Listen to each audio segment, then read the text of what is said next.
কখনো কি ভেবেছেন একদিন এমনও সময় আসবে যখন মানুষ আর রোবটের মাঝে সীমারেখা অস্পষ্ট হয়ে যাবে?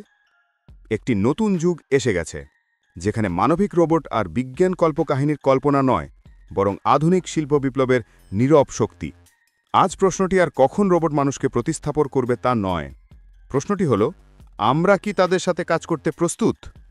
আমরা কি প্রত্যক্ষ করছি এমন এক বিপ্লব যেখানে মানুষ শারীরিক পরিশ্রম থেকে মুক্ত হবে, নাকি মানুষের পাশে দাঁড়িয়ে মেশিন হয়ে উঠবে নতুন সহকর্মী, নতুন অংশীদার? আজ আমরা খুলে দিচ্ছি সেই দরজা, যে দরজা দিয়ে ভবিষ্যৎ আমাদের দিকে এগিয়ে আসছে। ম্যান্ডারিন টেকের সাথে যোগ দিন আর আমরা অনুসন্ধান করি কিভাবে এই মানবাকৃতির বুদ্ধিমান মেশিনগুলো ধীরে ধীরে বদলে দিচ্ছে শিল্প, শ্রম, কর্ম এবং মানবজাতির ভবিষ্যৎকে এক নতুন রোবট যুগের দিকে। 1 নম্বরে, আকিন রোবোটিক্স। আকিন রোবোটিক্স হল টার্কির হিউম্যানয়েড রোবট তৈরি এবং বাণিজ্যিকীকরণের ক্ষেত্রে অগ্রণী কোম্পানি।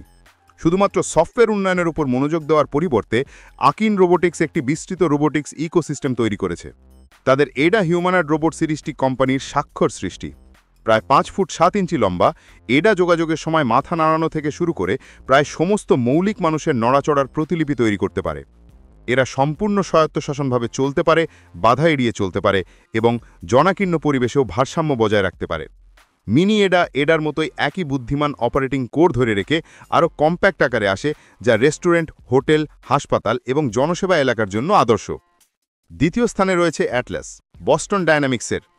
বস্টন ডায়নামিক্স হল সেই কোম্পানি যা বিশ্ব রোবোটিক্সকে কিভাবে দেখে তা পুনঃসংজ্ঞায়িত করেছে। এর সমস্ত অর্জনের মধ্যে অ্যাটলাস কোম্পানি সবচেয়ে উচ্চাভিলাষী এবং যুগান্তকারী মানবিক প্রকল্প হিসেবে দাঁড়িয়ে আছে। প্রথম প্রজন্মের অ্যাটলাসের উচ্চতা ছিল 5 ফুট 2 ইঞ্চি এবং ওজন ছিল প্রায় 330 পাউন্ড, যা একটি উচ্চচাপ প্রযুক্ত হাইড্রোলিক সিস্টেম দ্বারা চালিত ছিল। বছরের পর বছর পরিশোধন এবং পরীক্ষার পর বস্টন ডায়নামিক্স অ্যাটলাসের একটি নতুন সম্পূর্ণ বৈদ্যুতিক প্রজন্ম চালু করেছে, যা হিউম্যানয়েড রোবোটিক্সের ক্ষেত্রে একটি গুরুত্বপূর্ণ মোড়কে চিহ্নিত করেছে। নতুন অ্যাটলাস দ্রুত, নীরব এবং অনেক বেশি নির্ভুলতার সাথে চলে। এটি এখন ভারী জিনিস তুলতে, বহন করতে এবং স্তূপ করতে পারে, পাশাপাশি অসাধারণ নিয়ন্ত্রণের মাধ্যমে দৌড়াতে, লাফাতে, ঘুরতে এবং উল্টাতেও পারে। তৃতীয় নম্বরে, Digit by Agility Robotics. Digit হল আজকের সবচেয়ে উন্নত এবং বাস্তবসম্মত মানবিক রোবটগুলির মধ্যে একটি। এটি শিল্প পরিবেশে, বিশেষ করে গুদাম এবং লজিস্টিক্স কেন্দ্রে কাজ করার জন্য ডিজাইন করা হয়েছে। মানুষের মতো উচ্চতা এবং একটি অনন্য বিপরীত পা কাঠামোর কারণে ডিজিট মানবকর্মীদের জন্য ডিজাইন করা জায়গার মধ্যে দিয়ে 2 পায়ে হাঁটতে পারে। সিঁড়ি বেয়ে ওঠা, অসম ভূমিকণ অতিক্রম করা এবং বাধা অতিক্রম করা সব কাজই ডিজিট সহজে করতে পারে। এর স্থিতিশীলতার একটি ভারসাম্যপূর্ণ সেন্সর সিস্টেম, 3D স্থানিক ক্যামেরা এবং একটি এআই নিয়ন্ত্রণ ইউনিট থেকে আসে। কাস্টমাইজেবল ইন্ডেক্সেডারে যুক্ত 2টি অত্যন্ত নমনীয় বাহু ডিজিটকে 35 পাউন্ড পর্যন্ত ওজনের বাক্স তুলতে, বহন করতে এবং সংগঠিত করতে সক্ষম করে। ডিজিটের সবচেয়ে বড় মূল্য হল ভারী, পুনরাবৃত্তিমূলক এবং সম্ভাব্যভাবে বিপজ্জনক কাজে মানুষকে প্রতিস্থাপন করার ক্ষমতা। চতুর্থ স্থানে ওয়াকার বা ইউবি রোবোটিক্স। ইউবি রোবোটিক্সের ওয়াকার হিউম্যানয়েড রোবটগুলির জন্য একটি নতুন যুগ শুরু করছে, কারণ এটি এখন বাস্তব অটোমোটিভ অ্যাসেম্বলি প্ল্যান্টে স্থাপিত হয়েছে। মানবকেন্দ্রিক উৎপাদন পরিবেশের সাথে সম্পূর্ণ সামঞ্জস্যপূর্ণভাবে ডিজাইন করা ওয়াকার অটোমোবাইল অ্যাসেম্বলি লাইনের মতো জটিল স্থানে হাঁটতে, পরিচালনা করতে, মনিটর করতে এবং সহযোগিতা করতে পারে। চীনের একটি বৈদ্যুতিক যানবাহন কারখানায় ওয়াকারকে উপাদানের মান পরীক্ষা, লোগো প্রয়োগ এবং অভ্যন্তরীণ উপকরণ ইনস্টলেশনের মতো কাজে নিযুক্ত করা হয়েছে। ফোর্স সেন্সর সহ এর 2 বাহু সিস্টেমের কারণে রোবটটি ইলেকট্রিক্যাল কানেক্টর প্লাগ-ইন বা বোল্ট শক্ত করার মতো সূক্ষ্ম কাজ করতে পারে।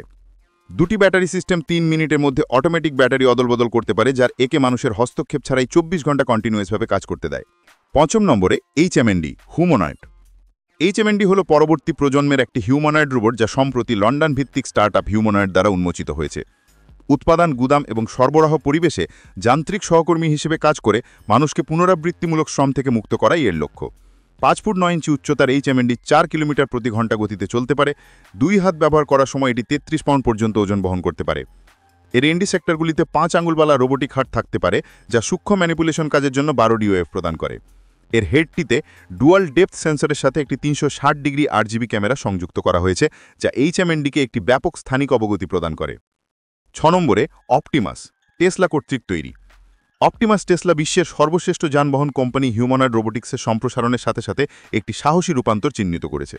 2021-এ ইলন মাস্ক কর্তৃক প্রথম উন্মোচিত অপটিমাস টেসলা কারখানার ভিতরে বাস্তব কাজ সম্পাদন করার জন্য ডিজাইন করা হয়েছে। 5 ফুট 8 ইঞ্চি লম্বা এবং প্রায় 125 পাউন্ড ওজনের অপটিমাসের একটি মানুষের মতো দেহ আছে, যা একে মানুষের জন্য তৈরি জায়গার মধ্যে দিয়ে নির্বিঘ্নভাবে কাজ করতে দেয়। 28টিরও বেশি প্রিসিশন অ্যাকচুয়েটরের সাথে অপটিমাস হাঁটতে, বাঁকতে, ধরতে এবং 144 পাউন্ড পর্যন্ত ভার তুলতে পারে। মাস্ক এমন একটি ভবিষ্যতের কল্পনা করেন যেখানে উৎপাদন খরচ একটি সাধারণ গাড়ির থেকে কম হবে, যা সম্ভবত অপটিমাসকে একটি সহজলভ্য লাভাসকর্মী করে তুলতে পারে। 7 নম্বরে ভ্যালকিরি, নাসা। ভ্যালকিরি, যা R5 নামেও পরিচিত, ভবিষ্যতের অপরিচিত মহাকাশ অভিযানগুলিকে সমর্থন করার জন্য নাসা দ্বারা তৈরি একটি মানবিক রোবট। অভিষেকের পর থেকে ভ্যালকিরিকে মঙ্গল গ্রহে একটি রোবোটিক ভ্যানগার্ড প্রতিষ্ঠা করার দিকে প্রথম বড় পদক্ষেপগুলির মধ্যে একটি হিসেবে দেখা হয়। 6 ফুট লম্বা এবং 290 পাউন্ড ওজনের ভ্যালকিরিতে শক্তি এবং স্থিতিস্থাপকতা উভয়ের জন্যই তৈরি একটি হালকা যৌগিক ফ্রেম আছে। এর বডির অনুপাত মানুষের অনুপাতের প্রতিফলন ঘটায়।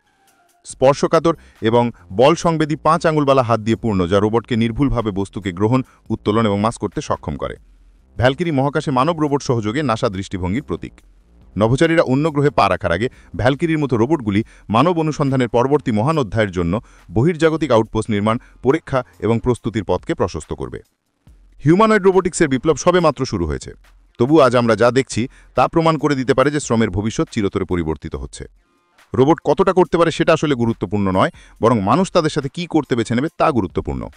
প্রতিযোগিতার বদলে বিশ্ব সহযোগিতার দিকে এগিয়ে যাচ্ছে, যেখানে মানুষ এবং মেশিন ভূমিতে স্থান এবং লক্ষ্য ভাগ করে।